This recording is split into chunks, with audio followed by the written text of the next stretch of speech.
Fractional distillation. बेटा हमने कल डिस्टिलेशन किया था और डिस्टिलेशन में आपको ये बताया था कि टू सब्सटेंसेस टू लिक्विड्स को हम सेपरेट कर सकते हैं जिनका बॉइलिंग पॉइंट का डिफरेंस 25 केल्विन से ज़्यादा, उनको हम सेपरेट कर सकते हैं। What happen, which technique we use if difference in boiling point is less than 25 kelvin और 25 डिग्री सेल्सियस। तो जिसमें 25 डिग्री सेल्सियस से कम हो बॉइलिंग पॉइंट का डिफरेंस, तो उसके लिए हम यूज़ करते हैं technique fractional distillation. Fractional distillation के लिए in our syllabus there is separation of alcohol जिसका बॉइलिंग पॉइंट 78 डिग्री सेल्सियस होता है एंड वाटर 100 डिग्री सेल्सियस होता है। दोनों का डिफरेंस जो है कितना है, 22 degree Celsius. So this type of mixture which have boiling point difference less than 25 kelvin और 25 degree Celsius, they are separated by fractional distillation. In fractional distillation, what is there? होता क्या है? There is a fractionating column. System वही है बिल्कुल distillation वाला। There is a fractionating column. ये different fractional distillation column है ये, तो फ्रैक्शनेटिंग कॉलम भी कहते हैं इनको हम। तो फ्रैक्शनेटिंग कॉलम लेते हैं। ठीक उसी तरह से we take flask and this flask is fitted in stand to keep it horizontal position, मतलब वर्टिकल पोजीशन में, सॉरी, इसको वर्टिकल पोजीशन में रखने के लिए क्या है, इसको स्टैंड में फिट कर देते हैं। It is placed above tripod stand. वही ट्राइपॉड स्टैंड लेंगे, इसमें tripod stand, above tripod stand we place wire gauze, उसके ऊपर वायर गोज रखते हैं and above wire gauze we place this round bottom flask and it is fitted in stand so that it can be kept vertical. In this we take the mixture of liquids which are to be separated. तो सबसे पहले हम क्या करेंगे, we take round bottom flask.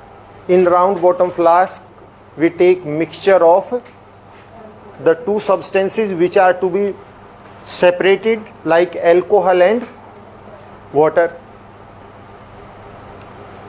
It is placed above tripod stand and fitted with the stand. क्योंकि वैसे round bottom flask वैसे रखी नहीं जा सकती, तो इसको स्टैंड में वर्टिकल पोजीशन में रखने के लिए स्टैंड में फिट करते हैं. Its mouth is sealed by fitting cork and inside the cork a fractionating column is fitted. उसमें सीधा जो है हमने थर्मोमीटर फिट किया था और ठीक है ना, और कंडेंसर फिट किया था. इसमें क्या है, फ्रैक्शनेटिंग कॉलम फिट करेंगे. फ्रैक्शनेटिंग कॉलम में होता क्या है, सिंपल फ्रैक्शनेटिंग कॉलम में आपको बता देता हूं कि जस्ट लाइक एक लॉन्ग ट्यूब लाइक स्ट्रक्चर होती है, ट्यूब की तरह से, and inside it maybe glass ball, वो रख देते हैं इसके अंदर ग्लास बॉल. डिफरेंट है, मैं आपको बताऊंगा अभी. ग्लास बॉल रख सकते हैं. सिंपलेस्ट वन यही है कि इसके अंदर ग्लास बॉल रख दो.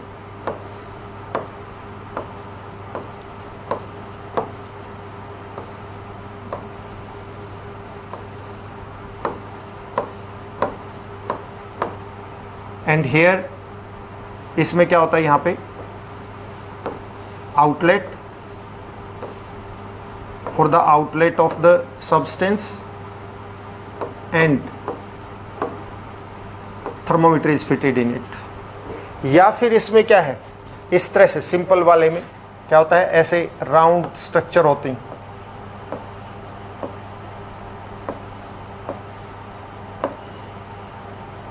तो मिक्स वेपर्स इसके अंदर राइज करते रहते हैं.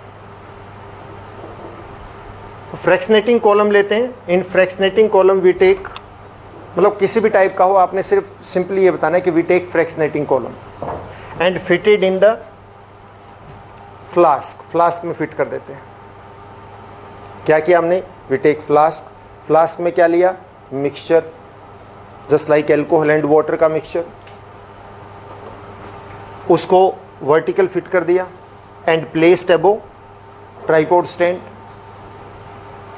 Its mouth is sealed with cork and inside the cork we fit fractionating column। fractionating column fit कर दिया and we also fit a condenser।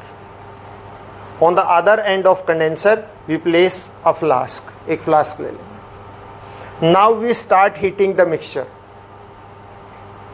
and mixture is heated approximately at the boiling point of the substance which have higher boiling point। वहाँ तक heat कर देते हैं। So vapours of both will rise, क्योंकि मान लिया कि इसमें एक एल्कोहल है एंड एक water. We heat it up to the boiling point of water, means near about 100, may be 95, 100, 105, बस इस तरह से टेम्परेचर रखेंगे near about. We try to keep the temperature below the boiling point of the higher one. उससे कम रखने की कोशिश करेंगे बट उसके नियर अबाउट रखेंगे। So vapours of both will rise. आप टेम्परेचर फिक्स नहीं रख सकते बिकॉज वी आर हीटिंग, तो टेम्परेचर राइज कर जाता है। तो टेम्परेचर डिफरेंस कम हो तो फिर उसको जो है दोनों के वेपर बन जाते हैं बिकॉज टेम्परेचर हाई पहुंच जाता है। So vapour of both will be formed, these will rise. Temperature is approximately 100 degree Celsius. So as the vapours will rise, vapour जैसे जैसे राइज करेंगे दीज विल बिकम कूल, ठंडे होंगे। So vapours of water will condense and fall down back and the vapours of the alcohol they will pass out, वो इसमें से pass करेंगे and when these pass through condenser they get condensed. मतलब क्या होता है कि दोनों के वेपर्स बन जाते हैं। दोनों के क्यों बन जाता है? क्योंकि टेम्परेचर का डिफरेंस कम है। जब हीट करते हैं तो टेम्परेचर वहाँ तक रीच कर जाता है। ज़्यादा हो तो हम उसको मेंटेन कर लेते हैं, बंद कर देंगे, कम हीटिंग कर देंगे, बट टेम्परेचर डिफरेंस दोनों में बॉइलिंग पॉइंट का डिफरेंस कम है, सो टेम्परेचर राइजेस, तो दोनों के वेपर्स बन जाते हैं। So vapours of both will rise. इसमें मैक्सिमम वेपर किसके होंगे? जिसका बॉइलिंग पॉइंट लो है, यानी एल्कोहल के, and a little amount of vapours of water also there. But when these vapors rise through the fractionating column, the temperature fall down, temperature fall हो जाता है, so vapors of water will condense and fall down back, वापस नीचे गिर जाते हैं, and the vapors of alcohol that pass out through the condenser. In condenser these are condensed into alcohol, फिर वो alcohol में convert हो जाते हैं। Like that we separate the mixture of two substances which have less boiling difference, in which difference is very less, जिसमें difference कम है। तो ये फ्रैक्शनेटिंग कॉलम से होता है। बहुत ज़्यादा डिफरेंस नहीं है, बिल्कुल थोड़ा सा है। सिर्फ ये फ्रैक्शनेटिंग कॉलम लगा दिया क्योंकि वेपर्स दोनों के राइज कर जाएं, टेम्परेचर डिफरेंस कम है इस करके, और फिर एक कंडेंस होकर वापस गिर जाता है, दूसरे के बाहर निकल जाते हैं।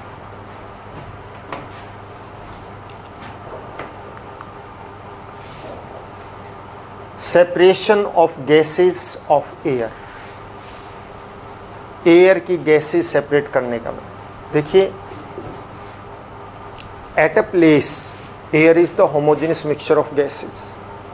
Main gases which are present in air, that is nitrogen approximately 78%, oxygen approximately 21%। Actual में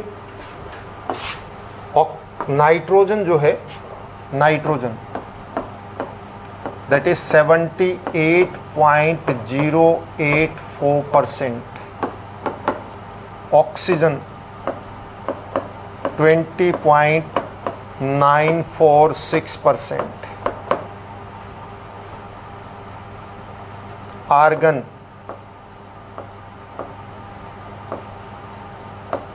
AR 0.934% and rest of gases are less than 0.1%. Means approximately 99% of atmosphere is formed by nitrogen and oxygen only. So if we separate these gases, means almost all gases are separated. इन तीनों gases को हम separate करेंगे. How to separate, कैसे separate करते हैं? This is done by the fractional distillation, but in this the fractionating column is not used as usual. उस तरह का फ्रैक्शनेटिंग कॉलम यूज नहीं होता इसमें. सिस्टम फ्रैक्शनल डिस्टिलेशन ही रहेगा. क्या करते हैं इसके अंदर? देखो, एयर मिक्सचर ऑफ गैसेज है. फर्स्ट ऑफ ऑल एयर को क्या करते हैं आप समझिए पहले. Air is collected in a chamber and it is filtered. मतलब सबसे पहले एयर को फिल्टर करते हैं so that dust particles and the other vapours they are not allowed to enter into that chamber. मतलब first of all air is filtered to remove the dust particles and other floating particles. Then air is sent into a chamber. तो air को एक chamber में लेके जाते हैं. First of all air is filtered, then air is sent to in a chamber. Chamber में लेके जाते हैं. In this chamber air is compressed. Air को क्या करते हैं? कंप्रेस करते हैं. And when we compress anything, then what happen? Any one of you, what happen if we compress? Heat is produced. Heat produce हो जाती है. If we compress our hands also, they become warm. Heat produce हो जाती है. The air become hot. It is compressed very much. बहुत ज़्यादा compress कर देते हैं. So the temperature of air that rises very much. This hot and compressed air is then sent into a freezing chamber. इस सबसे पहले क्या किया? एयर को फिल्टर किया. फिल्टर करके उसको कहाँ ले गए?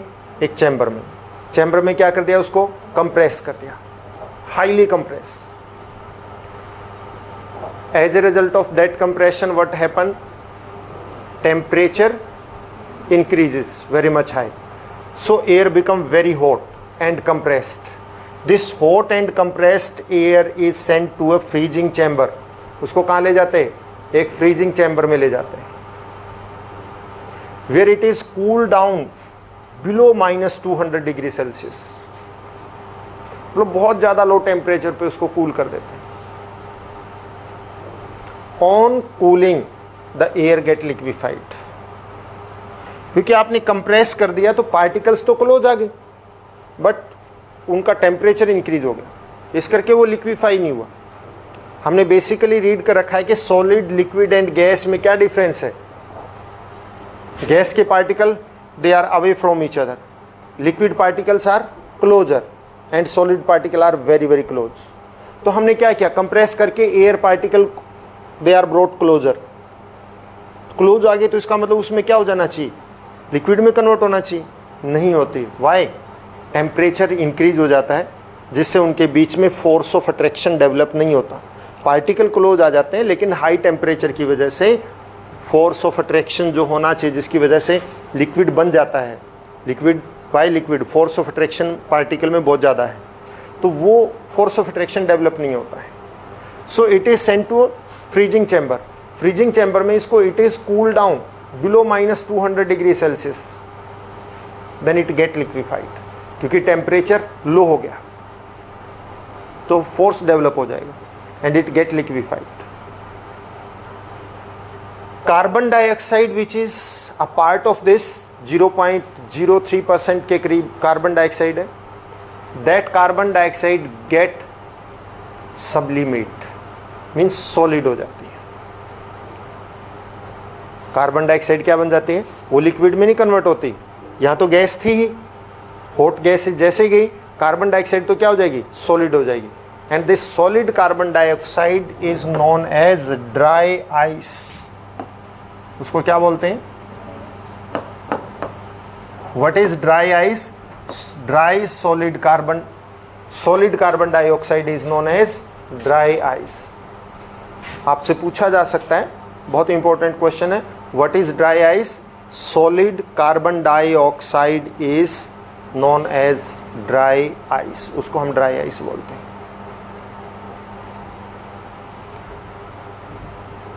सो when air, hot and compressed air is sent into freezing chamber, it get liquefied and carbon dioxide gets sublimate, means convert into solid carbon dioxide, that is dry ice, and it is separated. मतलब वहाँ से, यहाँ से cool होगी ना, ये cool होने के बाद it is sent to next chamber, क्योंकि यहाँ से जैसे इस फ्रीजिंग चैम्बर में जाएगी, इसमें से पास होती रहेगी बस एयर, यहाँ से हॉट एंड कंप्रेस्ड एयर आएगी, यहाँ से पास हो जाएगी, तो यहाँ पे वो लिक्विड में कन्वर्ट हो जाएगी। This liquid air is collected into a chamber, एक चैम्बर में कलेक्ट कर लेते हैं, and solid carbon dioxide is separated, एक तो सेपरेट हो गई, then it is sent to another chamber and where it is warmed up to, मतलब इसका टेम्परेचर थोड़ा सा लिटिल इंक्रीज कर देते हैं, on increasing at -196 degree Celsius.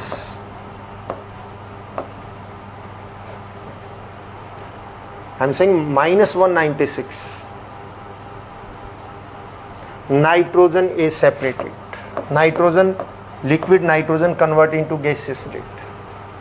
अभी तो यहाँ देखिए, जैसे हमने हॉट एंड कंप्रेस्ड एयर को इसमें से, इस चैम्बर से पास किया, इस चैम्बर से पास करते ही वो किस में कन्वर्ट होगी, लिक्विड में, and that liquid air is collected into a separator chamber, मतलब एक चैम्बर में carbon dioxide that become solid sublimating substance है, so it is separated, that is known as dry ice. Then liquid carbon dioxide that is sent to a fractional chamber, here at -196 degree Celsius nitrogen convert into gaseous state. Nitrogen जो है किस में convert हो जाती है, gaseous state में, so nitrogen is separated. Then it is warmed up to -180 degree Celsius, sorry 186 degree Celsius. This temperature is higher than this, minus में है ना, तो -186 इज हायर, थोड़ा सा इसको और वार्म करते हैं, थोड़ा सा और वार्म करने पे क्या होता है कि लिक्विड आर्गन जो है that convert into gaseous state, argon is separated.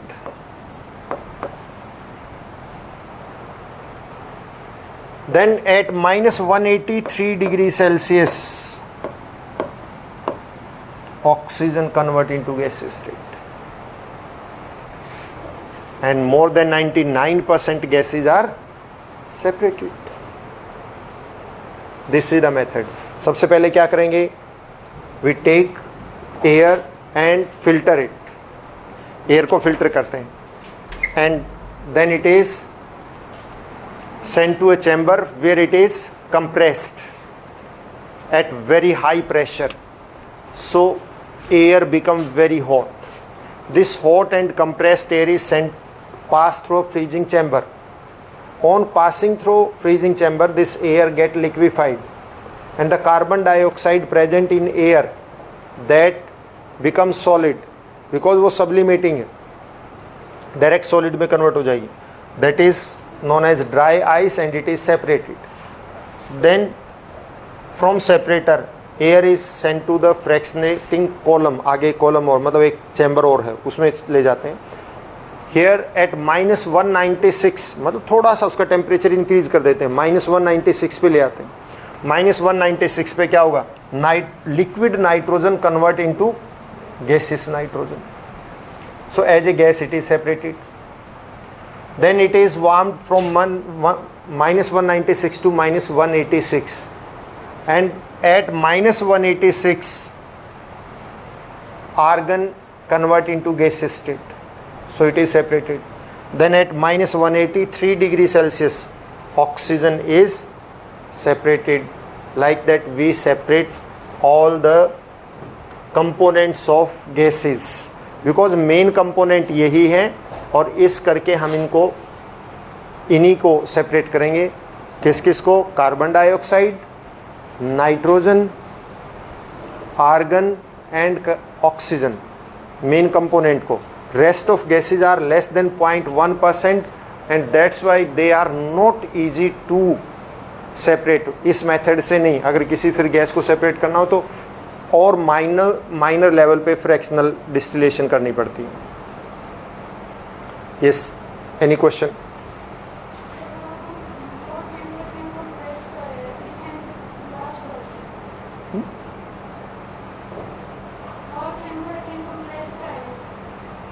भाई कंप्रेस कैसे करते हैं? Actually there is a chamber, और चैम्बर में क्या लगे होते हैं? पिस्टन होते हैं. जस्ट लाइक इस सिरिंज में पिस्टन है, उसमें बहुत साइड इस तरह से पिस्टन होते हैं, and they piston compress it. This is compression. Press कर देते हैं, मतलब पिस्टन, चैम्बर है बहुत बड़ा, और उन पिस्टन्स को क्लोज ले आते हैं. क्लोज ले आएंगे तो इतनी जो लार्ज वॉल्यूम के अंदर गैस थी वो थोड़ी सी वॉल्यूम में हो जाएगी. कंप्रेशन इसको बोलते हैं. This is compression.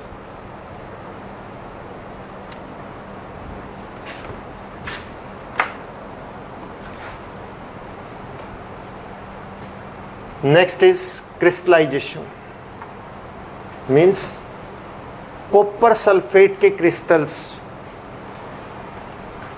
Pure crystal कैसे ऑब्टेन होते हैं? Crystallization is what? Crystallization is the process in which the pure crystal of any substance are obtained from its solution. उसके solution में से हम उसके pure crystal obtain करते हैं. That is crystallization. How to do this process? Simple process है. आप practical बात मैं आपको बताऊंगा. We take tripod stand, burner, evaporating dish यानी China dish.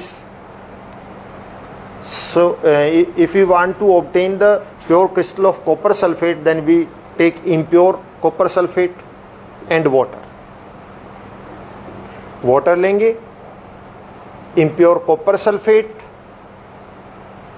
China dish, beaker, stirrer, burner, tripod stand, wire gauge. System आपको पता है.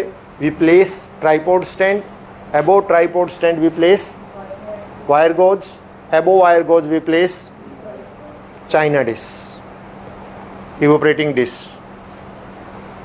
इन beaker we prepare solution of copper sulfate, saturated solution of copper sulfate actually, and this solution is poured into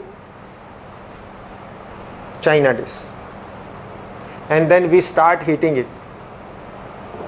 And as we start heating, we also stir the solution. Solution को क्या करते रहेंगे? हिलाते रहेंगे with a stirrer.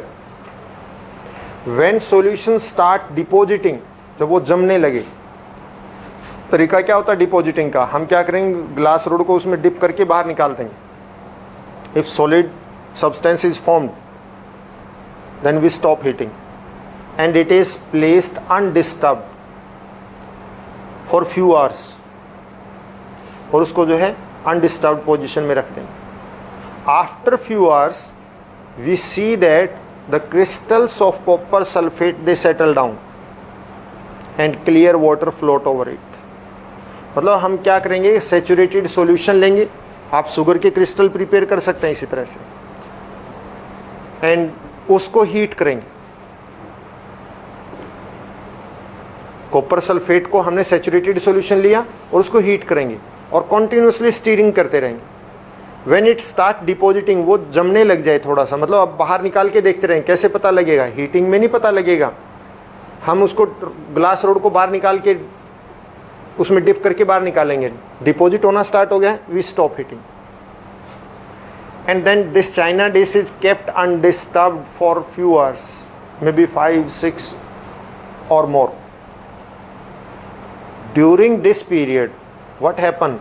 The crystals of copper sulfate, pure crystals, they settle down, नीचे बैठ जाएंगे.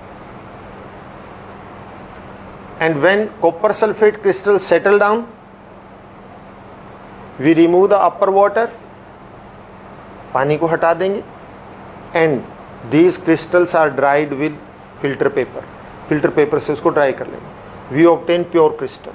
तो हमें इस तरह से जो है प्योर क्रिस्टल ऑब्टेन हो जाता है. ये स्टार्ट सिस्टम है हीटिंग का, आपको पता ही है इस चीज़ का. तो सिंस हमने इसमें सैचुरेटेड सॉल्यूशन लेना है, इस पे एक बेस्ड क्वेश्चन आता है, why the crystallisation is better technique than evaporation. इस तरह से क्रिस्टल की बजाय हम सीधा उसको हीट करके एवेपोरेट भी तो कर सकते हैं. तो क्रिस्टलाइजेशन बेटर मेथड क्यों है? देखिए, when we heat directly some substances may get decompose due to excess of heating. ज़्यादा हीट डायरेक्टली वो करने से सब्सटेंस गेट चेरिड, यानी डिकम्पोज हो जाता है, तो उसकी नेचर चेंज हो जाएगी. बट आप क्रिस्टलाइजेशन करते हैं, वाटर के अंदर उसको हीट करते हैं, तो इसका मतलब क्या है, वो डिकम्पोज नहीं होता है. Another, on evaporation soluble impurities cannot be removed, but by crystallization soluble impurities can be removed. क्योंकि जो क्लियर वाटर होता है, soluble impurities तो उसी में रह जाती हैं, उस वाटर में डिजोल्व रह जाते हैं, प्योर क्रिस्टल नीचे सेटल हो जाता है. एप्लीकेशन क्या है? We obtain common salt from sea water by this method. Lagoons form, मतलब कंस्ट्रक्ट करते हैं वो लेग्यून्स, समझते हैं आप? सेलो, आप ये कहिए कि लेक्स, मतलब फील्ड्स की तरह से सी वाटर को फील्ड्स में जैसे ले आते हैं, और उस सी वाटर को that is allow to evaporate in sunlight. Sun heat की वजह से वो वाटर एवोपरेट हो जाता है, and the dissolved salt left behind, then it is collected and it is sent in industries for recrystallisation. मतलब जो सी से सॉल्ट ऑब्टेन होता है, जो मतलब रॉ सॉल्ट है, जो हम सॉल्ट खाते हैं, ये डबल, ट्रिपल और मोर टाइम्स क्रिस्टलाइज होके आता है, रिक्रिस्टलाइजेशन होती है.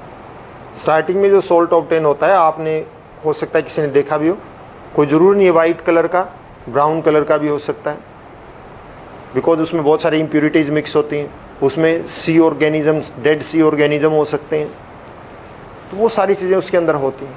क्योंकि वाटर सीधा इस सेल फील्ड्स में कलेक्ट कर लेते हैं, then water is allowed to evaporate. After evaporation the salt left behind, that is collected and it is sent to industries for crystallization process. तो एक तो सी वाटर से क्रिस्टल ऑब्टेन करने के लिए, मतलब सॉल्ट ऑब्टेन करने के लिए हम इसका यूज़ करते हैं.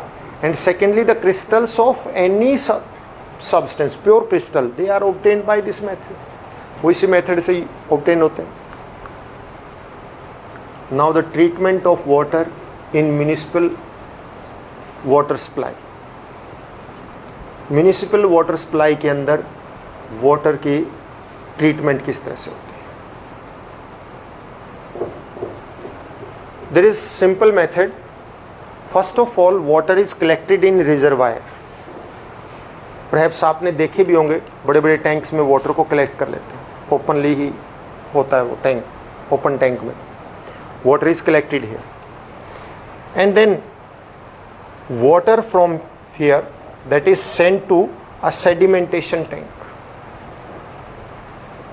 First of all, water is collected in water reservoir, and from water reservoir the water is sent to sedimentation tank. एक टैंक में भेजते हैं वाटर को, इसको सेडिमेंटेशन टैंक बोलते हैं. कवर्ड होता है अपर से, एक तरह का वेल होता है, डग वेल, और सीमेंटेड होता है कंप्लीटली, और उसके अंदर वाटर को भेजते हैं. And water is allowed to keep here undisturbed. Because ऊपर से कवर्ड है, अंदर वाटर फिल तो अनडिस्टर्ब अपने आप ही हो जाएगा. And the insoluble impurities, most of insoluble impurities they settle down. जो फ्लोटिंग impurities हैं ज़्यादातर सेटल हो जाएंगी. Approximately 98% floating impurities settle down हो जाते हैं. Then it is sent from sedimentation tank to loading tank. ये चैम्बर्स बने होते हैं, अंडरग्राउंड चैम्बर होते हैं. पहले आप वाटर रिजर्वायर से एक चैम्बर में वाटर को लेके जाएंगे, अनडिस्टर्ब्ड पोजीशन में रखेंगे फॉर फ्यू आवर्स, तो उससे क्या होगा, suspended impurities, most of suspended impurities कहिए आप, they settle down. And then water is sent to another tank which is known as loading tank. In this tank some potash alum, फिटकड़ी जिसको बोलते हैं, that is dissolved in water. And this potash alum stick to the suspended impurities which are still suspended. जो impurities maximum तो यहाँ 98% तक impurities यहाँ बैठ जाती हैं, बट फिर भी जो है ऐसी floating impurities हो सकती हैं जो very light हो, जो settle down नहीं होती. तो उसको इस loading tank में क्या करते हैं, potash alum ऐड करते हैं, फिटकड़ी ऐड कर देते हैं. That potash alum stick with the floating impurities. Floating impurities के साथ स्टिक हो जाती हैं एंड मेक देम हैवी, और उसको हैवी बना देती हैं, सो दैट सेटल डाउन, वो नीचे बैठ जाते हैं. आपको मैं बता दूं कि आप घर में भी जो है, आप जो वाटर आता है उसको फिर ले लीजिए, एक बकेट के अंदर ले लो और उसमें एक फिटकड़ी का पीस लेके 5 to 6 टाइम ऐसे घुमा दो उसके अंदर, डिजोल्व, हाथ में पकड़ के उसको बस ऐसे घुमा दो 5, तो वो कुछ डिजोल्व हो जाएगा उसमें. And then kept it undisturbed, उसको कवर करके रख दीजिए. आफ्टर 5 to 6 आवर के बाद आप देखना उसमें नीचे जो इम्प्यूरिटीज सेटल डाउन हो. कहाँ से आ गई, because small impurities which are floating, not even visible properly, वो जो है फ्लोट करती रहती हैं और हमें वाटर क्लियर अपीयर होता है, बट एक्चुअली क्लियर होता नहीं है, उसमें फ्लोटिंग इम्प्यूरिटीज हैं. जब हम उसको पोटाश एलम उसके अंदर डिजोल्व करते हैं तो पोटाश एलम डिजोल्व होके उन सस्पेंडेड इम्प्यूरिटीज के ऊपर लोड हो जाती है, यानी उनको हैवी बना देती है, तो वो क्या हो जाएंगे, सेटल डाउन हो जाएंगे. That's why this process is known as loading. And after loading it is sent to a filtration tank. In filtration tank what is there, ऐसा होता है filtration tank. There is a tank, और इस tank में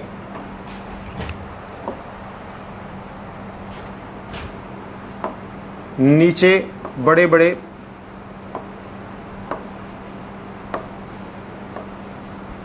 small pebbles होते हैं.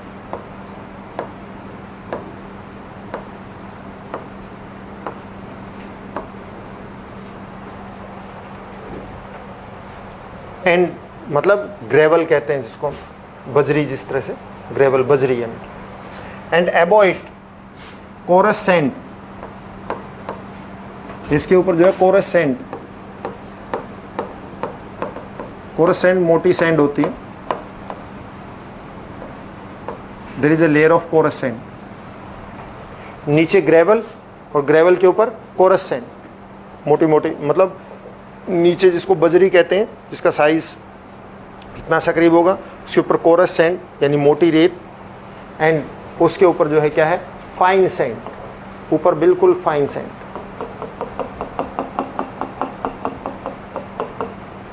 ये 3 layers होती है mainly. Then water is allowed to pass through it.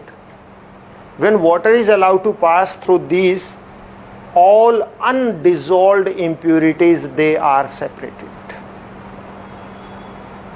Undissolved, dissolve तो रहेंगी इसके अंदर ही, अनडिजोल्व इम्प्यूरिटीज सेपरेट हो जाती हैं.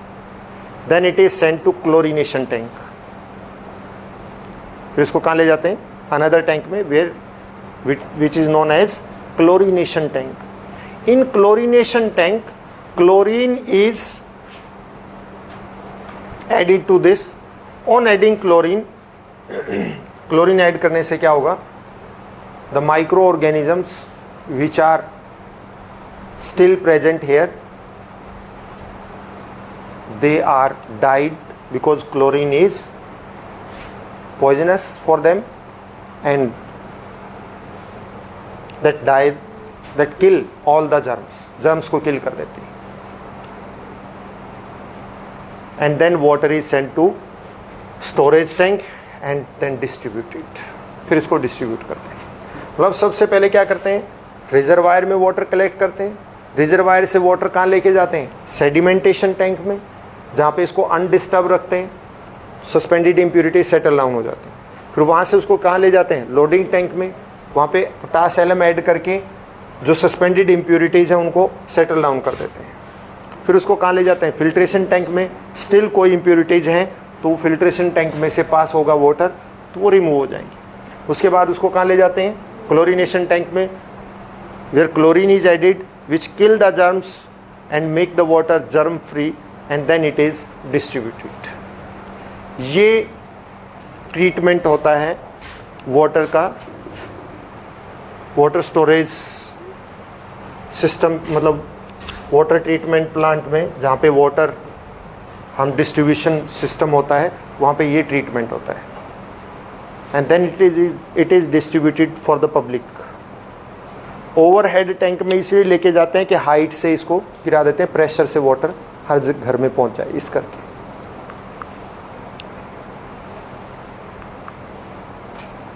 ये सारा मेथड वही है.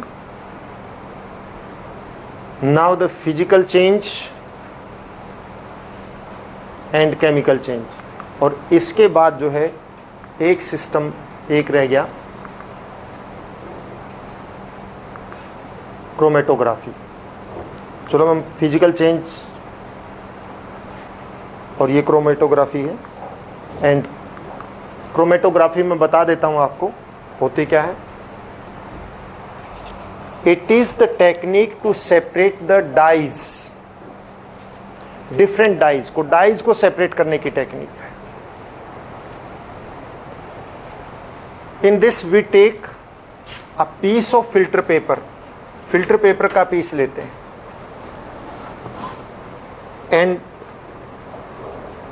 it is, this filter paper is taken in rectangular form like that. ऐसे रेक्टेंगुलर फॉर्म में लेते हैं. And the dye which is to be studied, कि इसमें कौन कौन सी, it is just a study for purpose of study के पर्पज के लिए होता है.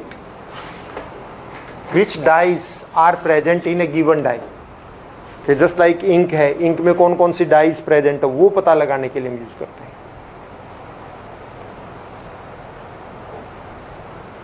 We make a dot, just like it is black color, तो हमने इस ब्लैक कलर का ये डॉट लगा देंगे above the bottom. ये इंक वाटर में सोल्यूबल नहीं है, दैट्स वाई इसका नहीं होगा, वाटर सोल्यूबल इंक होनी चाहिए. And near the bottom we also make a line with pencil से एक लाइन लगा देंगे, so that dot is remain above it. मतलब हम क्या करेंगे, वी टेक फिल्टर पेपर. पहले तो देखिए क्रोमेटोग्राफी है क्या चीज़. Chromatography is the technique to separate the different pigments in a dye. एक डाई में कौन कौन से कलर हैं उनको सेपरेट करने के लिए है, उनकी स्टडी करने के लिए. In this we take filter paper. Different technique होती हैं, तो हम फिल्टर पेपर वाली हमारे सिलेबस में सिंपलेस्ट वन यही होती है. Filter paper in rectangular form, and near bottom, just above the bottom, we make a line with pencil, not with pen, ध्यान रखना, वाटर सोल्यूबल नहीं होना चाहिए मतलब. And above it we make the dot of the dye. Dye का dot लगा देते हैं, which is to be studied for the different pigments. मतलब जिसमें हमें ये पता लगाना है कि इसमें कौन कौन से पिगमेंट है, उसका डॉट लगा देंगे यहाँ पे. And it is kept vertical position in water. Water में खड़ी कर देंगे इसको वर्टिकल पोजिशन में. and it is should be carefully that water must remain below the line. Line से नीचे रहना चाहिए पानी. जब आप इसको वाटर में वर्टिकल पोजीशन में रखेंगे, the water must be below the line, line से नीचे होना चाहिए. ये लाइन इसीलिए लगाइए कि water must below the line and dye dot of the dye is above the line. As it is kept in the water, क्या होगा, वाटर विल स्टार्ट राइजिंग. इसमें वाटर जो है क्या करने लग जाएगा, राइज करेगा. And when water reaches to the dye, इसमें वाटर राइज करेगा. जब वाटर यहाँ डाई पे रीच करेगा, all the pigment, all the colors in the dye, they will dissolve in the water. Water में डिजोल्व होंगे and they start rising in this, और वो इसमें राइज करना स्टार्ट हो जाएंगे.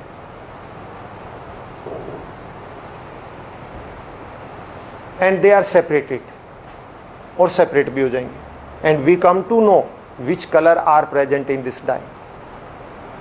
What is the principle behind it?